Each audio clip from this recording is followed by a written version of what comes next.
Hey guys, welcome back to my channel. Today I'm making enfrijoladas. Enfrijoladas are enchiladas covered in a black bean puree instead of a red or green sauce, and they're super delicious. I love that beans don't necessarily have to be a side dish on your plate, but the main meal instead. Enfrijoladas can be filled with vegan cheese and spinach, potatoes, or even more beans. Really, you can add your favorite veggies or vegan protein. They are also very filling because of the high fiber content from the beans. They're definitely comfort food for sure. They're so good. Also, I would like to remind you to subscribe to my channel if you haven't done so already. Don't forget to hit that bell button so you can be notified when I post a new vegan recipe. I would really appreciate it. Alright guys, if you're interested in this recipe, let's begin.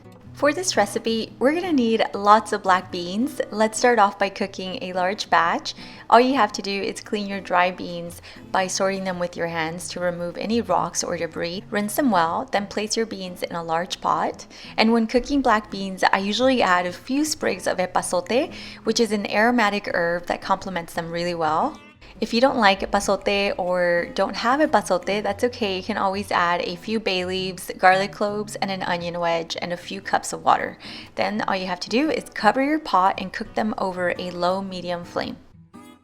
These beans can be made the night prior to making the enfrijoladas, like I did. I like to make a batch of beans every week so they are readily available when I need them. I store them in mason jars and place them in the fridge. You could also store them in the freezer if you don't eat beans that often. By the way, if you prefer, you can also use canned beans for this recipe. I like to check on my beans every 40 minutes or so to ensure they have enough water. They almost always will need more water because they absorb most of it as they cook. So I added a few more cups as needed. I covered and I continued to cook them. I repeated this step the following hour. At this point, I lightly salted the beans. I checked for their tenderness and turned off the flame soon after when they were ready.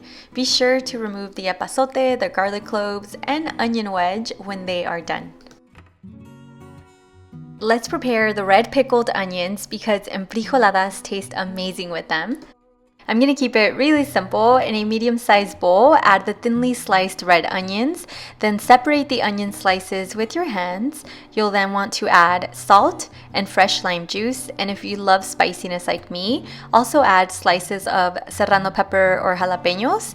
Mix everything well. You can also season with black pepper and dry oregano to taste. Cover the bowl and place it in the fridge for at least 40 minutes to an hour. The onions will soften and turn a pinkish color. For my filling, I really enjoyed this simple combination. This is just an idea though. Remember, add your favorite veggies or vegan protein. But if you're interested, this is how I made it. I cut potatoes into small cubes. I covered them and cooked them over a low flame with their own steam for about 15 minutes. Once cooked through, I added diced onions. I then sauteed them together until the onions were tender. Then I added whole black beans from the same batch that I cooked. Yes, beans on beans. They're just so good though. Also, I seasoned with more of that Chipotle adobo sauce, some salt, onion powder, and garlic powder, and that was it. To make the bean puree, we're going to add the black beans with their broth or water into the blender cup, followed by an onion wedge, garlic cloves, and chipotle peppers with adobo sauce. The smoked chipotle is going to add so much flavor, also a spicy kick, so definitely add more to taste if you'd like yours to be spicier. Then you'll want to add dry oregano and salt and blend until it is very smooth.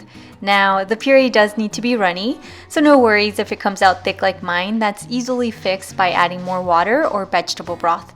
I'll show you in the next step. For this step, we're going to heat up a large pan over a medium flame, add vegetable oil, and when really hot, you're going to add the bean puree. As I mentioned previously, the bean sauce does need to be runny to better coat the tortillas. So I'm adding vegetable broth. You can also add water. I'm adding half a cup at a time until I get the desired consistency. Also, I'm adding more of the smoky chipotle adobo sauce because it tastes really good, and also I'm trying to make this a little spicier. As always, adjust the salt and seasonings to taste. I will have the measurements listed in the description box below. And when your sauce gets to this consistency, it's ready. The last step before we begin to assemble these enfrijoladas is to heat up a large pan over a medium flame. Add a few tablespoons of vegetable oil, then carefully fry the tortilla for a few seconds on each side. I'm using the brand Guerrero. These are the large yellow tortillas. I believe they're also gluten-free. They're my favorite at the moment. They taste really good. Then your tortilla will become golden brown and cooked through. Just be sure that it's still manageable and not hard like a tostada. Although that wouldn't be a bad thing either, enfrijolada tostadas sound amazing. Okay, so now you're gonna shake off the excess oil off the tortilla.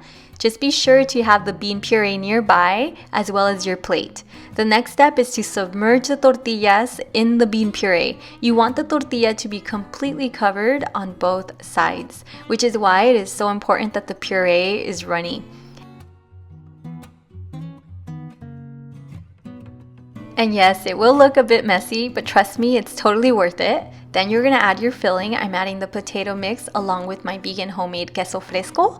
Then you're gonna fold the tortilla like a taco and repeat this step. You wanna serve them immediately while they're still warm. They taste the best when they are fresh. Before we garnish them, spoon more of that black bean puree over them, submerging them in the bean sauce. Trust me. I'm also sprinkling more of the vegan queso fresco because enfrijoladas taste amazing with lots of vegan cheese.